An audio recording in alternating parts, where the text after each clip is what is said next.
Hello everyone and welcome to another video where we are going to be reviewing Dark Knight Luneth. As it turns out, I guess his official name is Dark Knight Luneth, although some people have been referring to him as Magic Fencer Luneth or Magic Knight Luneth or all kinds of things. So a little bit confusing, but it's okay. We're going to talk about this guy today.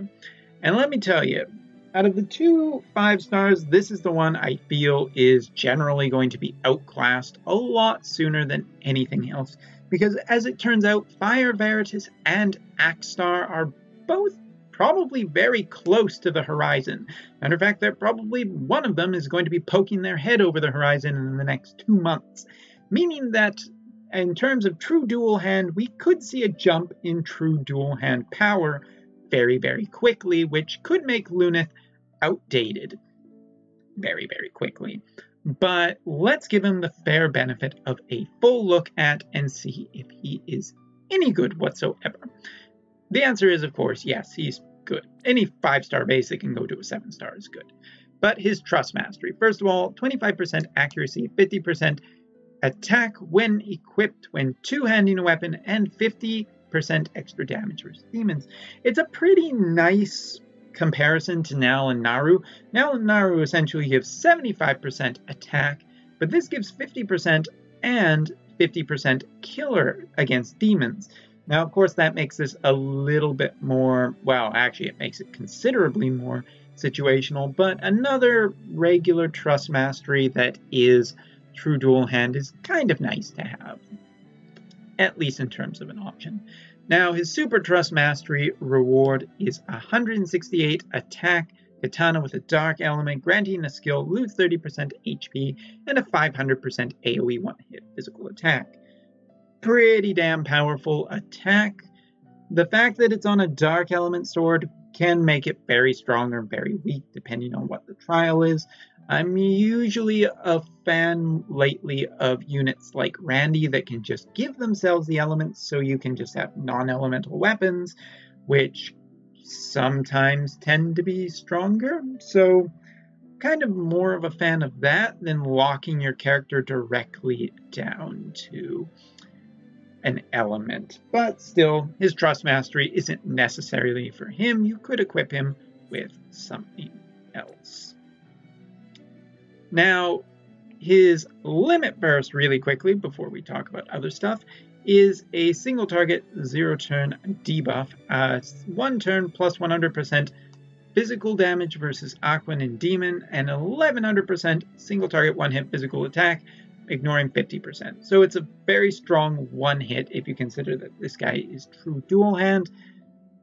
It's also not as strong as just having a certain other unit's limit burst, so, you know, good extra damage versus Aquan Demon, super nice. 100% killer is super nice, but it feels just okay. It's the 7-star version of Magic Knight Luneth, Dark Knight Luneth, god damn it, I'm going to confuse that through the entire video, is a 203 base attack with 65 extra points put into attack, puts him on the same strength possibility as CG Hayu in terms of base plus his potential with attack stat pots. Now, magic spell wise, oh my god, why even give him anything is kind of my thing. Poison Up, Blind Man, Cura, all 3 abilities that you will never probably use with this guy, but hey, he has them. Now, in his actual kit, the stuff that feels like it really matters, he has Dark Side. Not going to be using it probably that much unless you need a dark attack. He has natural dual wield from the get-go, which is really weird because he feels more true dual hand, and if you want his Trust Mastery bonus at his 7-star, then you have to essentially equip his TMR, which is true dual hand, and his next ability, Shin Double Hand, gives 50% attack for true dual handing. I don't know, and he can dual cast his abilities, so you might as well just build him true dual hand. I guess dual wield is nice for the option, but feels kind of not that useful. Now his next ability is a 20% defense, HP, and MP, 3-turn plus 150% attack when his HP drops below 30%, and 3-turn plus 150 defense after his HP drops below 30%, which is good because he's going to be hurting himself a lot. That's his thing.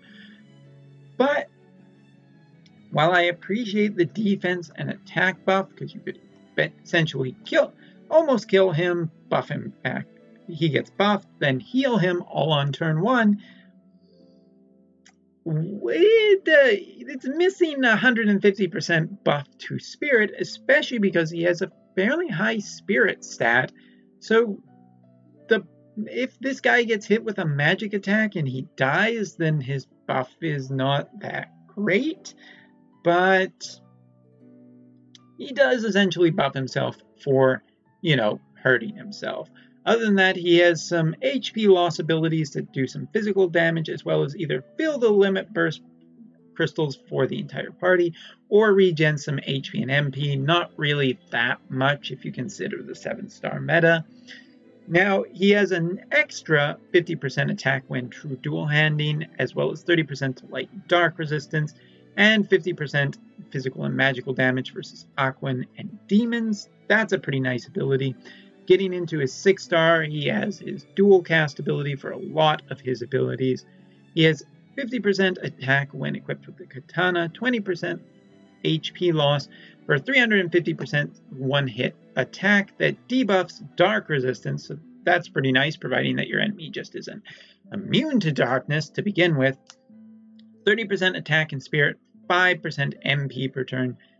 He has more HP loss abilities because that's his thing. 350% one-hit attack that does a 2-turn either debuff to defense and spirit, or in the case of the other ability, magic and attack. So he has some debuffing abilities. And then his big attack for 24 MP, he loses 49% of his HP. This is the ability that I was thinking of just using one turn 1 to get that buff, then healing him back up. 750% one-hit physical attack. Very strong ability, as you will see in the demonstration in a minute. By the way, going to just give a quick shout out to the friend unit I have here, who is very kind to just, well, he doesn't. I guess that's the problem with having a friend list, is people can just show off your units. But thank you to this guy. I will give a specific shout out a little bit later. In his 7-star, for equipping his TMR, you get an extra 30% attack and 100% physical and magical damage versus Aquans and demons, and every turn recovers his HP of 3,000, so that's pretty nice. But again, you kind of have to commit to building this guy as dual hand. So if you're not committed to that, then could be a problem. Also available on turn 1 for a 4-down turn cooldown ability is a 100% HP recovery, 3-turn plus 50% damage versus demons, and 120% AoE boost for attack and magic, and some dark resistance of 100% for 3 turns. Pretty nice, nothing too bad to complain about. 20% to attack and MP, 20% to light and dark resistance, 120 MP cooldown ability that's available turn 5, 4-turn cooldown, where he gives himself 75% physical damage up versus Aquans and demons, and a 1700% one-hit physical attack, 20% to spirit, and 50%. His last ability gives 50% to attack when true dual handing, or 50% attack when dual wielding, which probably no, just no, guys. And some damage up modifiers for pretty much all of his abilities. So Dark Knight Luneth is all about hurting himself, buffing himself, and hoping that your enemy is an Aquan or a demon. Otherwise, all of his killers basically go to waste. You might as well be using a different unit instead. See Mizu. Thank you. That's who we were going to thank. I was pretty sure about that, but I didn't quite want to go there. So how do I feel about Dark Knight Luneth? Well, I think he's just going to be an outclassed unit very, very quickly. If you're a fan of Luneth, or, you know, you're a fan of Luneth, because Dark Knight, why have a unit that hurts itself as opposed to just a high damage dealer like Randy or Vincent or anyone else who has kind of that killer kit, as well as, you know, just, I mean, yes, he does have some AoE support, which is super nice, but in general, to use his more powerful abilities, you essentially just gotta do a whole bunch of damage to him. And that doesn't feel quite as good as some of the chainers. He's definitely a chain finisher through and through, as well as just a generally okay, perfectly good kit. But it makes it hard to recommend that this is the unit you should put a ton of your resources into, when it's kind of been confirmed that Axstar is coming, and we know Axstar is going to basically be a true dual hand. And the last time we saw a true dual hand unit was CG Hayu, and we all remember how that kind of shaped the meta for a long time, at least until someone came along who could kind of do that same thing with fixed dice and just giving himself element buffing. Should say elements on his attacks. Randy and CG Hayu are just so strong in the true dual hand category, and Magic Knight Luneth, Dark Knight Luneth, however you want to call him, he's generally strong, but I don't think he's worth the investment. And that's kind of the situation. When your resources are super limited, do you want to be spending it on this character? I think not. Tonight, keep an eye out. I have a feeling that we're going to get a true dual hand CG unit coming out with a step up banner, much better investment of resources. Plus, the other thing that has kind of hurt this general banner for me in terms of recommending going hard, other than the fact that there's no step up, is the fact that there's a half energy event going on, meaning that you can farm a lot more of the Mog currency a lot faster because you just have a ton of stamina you need to be using up. So honestly, when it comes right down to it, Magic Knight Luneth, Dark Knight Luneth, whatever you want to call him, pretty darn solid unit, but I have a feeling he'll be falling out of the meta pretty quickly. So thank you very much for watching. I will see you all in the next video.